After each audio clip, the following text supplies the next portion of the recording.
Joe Manchin, the centrist Democratic senator of West Virginia, has publicly announced that he will not be seeking re-election in 2024, effectively ceding the state to Republicans and making an already challenging Senate map in 2024 for Democrats that much harder.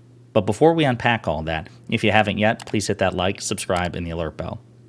All right, folks, we're going to start with a clip here, a segment, not the entirety, of Joe Manchin's retirement video. He made this announcement just a couple of hours ago. We're going to play about a minute of it, and then we're going to unpack what this means for the political landscape heading into 2024. When America is at her best, we get things done by putting country before party, working across the aisle, and finding common ground. Many times, this approach has landed me in hot water, but the fight to unite has been well worth it. Today, West Virginia is attracting more investment, opportunity, and jobs than it has in decades. Here at home and across the country, we are building more roads, bridges, manufacturing plants, and energy infrastructure than almost any time in America's history. After months of deliberation and long conversation with my family, I believe in my heart of hearts that I have accomplished what I set out to do for West Virginia. I have made one of the toughest decisions of my life and decided that I will not be running for re-election to the United States Senate. But what I will be doing is traveling the country and speaking out to see if there is an interest in creating a movement to mobilize the middle and bring Americans together. So he goes on like that, and in the beginning he was talking about the merits of bipartisanship, yada, yada, yada. So listen, I have complicated feelings about Joe Manchin because on the one hand, I intensely dislike him, just as I do Kyrsten Sinema, because they have been obstacles at times, critical times, to President Biden's agenda and a progressive agenda for the Democratic Party. That's unquestionably true. On the other hand, he is a Democratic senator in West Virginia, which is like a statistical anomaly. Like, probabilistically speaking, that's just unlikely to occur. With Manchin dropping out of the race, the Democrats have effectively ceded West Virginia to West Virginia.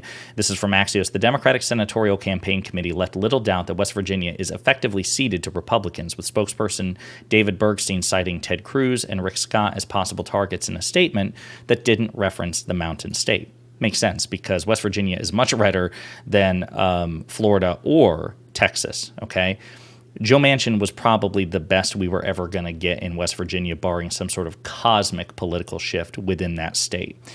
And as we'll get to in a minute, for the most part, even though he had moments of high-profile defiance, high-profile defection, even though he was an obstruction at high-profile moments, Joe Manchin, for the most part, supported the overwhelming majority of President Biden's agenda. So he was useful to have. Now, ideally, he would have been a Democrat. He would have run for re-election. He would have won re-election.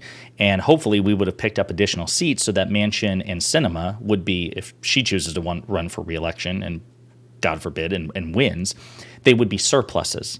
They would no longer be the tail that wagged the dog. We would have enough of a majority that we could just ignore them. We could just say, listen, if you want to come to us, you will make concessions to us, the majority, but we're not going to allow you to dictate the agenda as you so often have.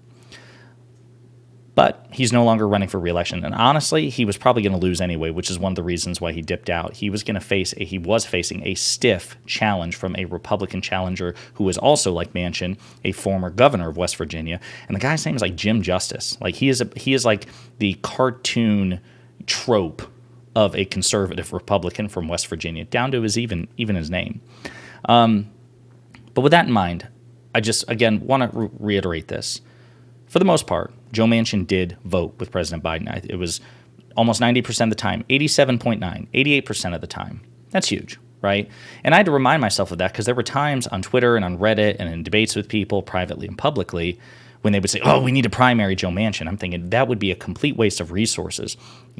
Back him to the extent that we can and focus instead on expanding majorities elsewhere because, again, it's incredibly unlikely that you could get a more progressive Democrat elected in West Virginia. So don't bother, throwing precious finite resources at the wall. Back Manchin if he can, expand the majority, and then turn to Manchin and be like, hey, look, you can either sit at the cool table with the rest of us or you can sit by yourself, but you're no longer shaping this legislative agenda. You are a surplus. So you join us, we don't join you.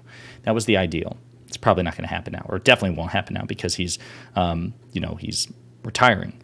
But also as a reminder, Cannot stress this enough. 2024 is shaping up to be a daunting Senate map for Democrats. We currently hold the majority. And the House map in the House of Representatives, in which we're the minority, that's looking a lot better. Probably we will retake the House. But the Senate, it's going to be tough. Of the 33 Senate seats up for election next term, 23 are held by Democrats. That makes for a tough cycle, and it gets even harder if incumbents choose not to run, which Manchin is the incumbent. He's dipping out. Kirsten Sinema may dip out, and she's kind of in the same boat. She is a high-profile gadfly on critical matters, which makes her incredibly annoying to me, and I would love it if she were much more progressive, or if we had more progressives in the Senate so we could ignore her, especially because she, like Manchin, seemed like an attention seeker. But I digress. The bottom line is, it's not looking good for Democrats into the 2024 Senate race. That's possible. But it's not just Manchin Sinema. You have John Tester in Montana, who's a good guy, but he is also facing he is representing a relatively conservative constituency under a very unpopular Democratic president. So at times, even Tester, who again is a pretty reasonable guy, nice guy, he's had to distance himself from the Biden administration and the more progressive elements of the Biden administration in order to stay competitive because he knows he's facing a very tough reelection. I was hoping to get like a breakdown of this. But yeah, so former President Donald Trump won Montana by 16 points and West Virginia by 39 points. But Democrats' concerns extend further afield. Senator Sherrod Brown of Ohio, which Trump won by 8 points, said he plans to run for re-election in his red-tilting state, a big shot in the arm for Schumer. So yeah, it's tough, folks. So as far as how I feel about this, I wish I could celebrate more. If we had, a 60-seat Senate majority, or even like in the mid to high 50s, I would be like, bye, Joe, peace, because again, he's backed Biden 88% of the time, but those 12% of the times that he's, opposed the president, I think he opposed one of some high profile Biden appointees like Neera Tanden. He opposed the social spending element of the Build Back Better agenda. He has been a diehard opponent to renewable energy initiatives, green energy initiatives, and addressing climate change in a really robust way. So that's incredibly aggravating stuff. But we have very little margin for error. And Manchin, for the most part, was an ally. So I can't pretend that this is not, electorally speaking, a loss, even though, personally, you can't say I'll miss him. I don't know. You let me know what you think in the comments. Again, electorally speaking, this is not good. But I don't know. You let me know what you think in the comments. I'd like to hear your feedback.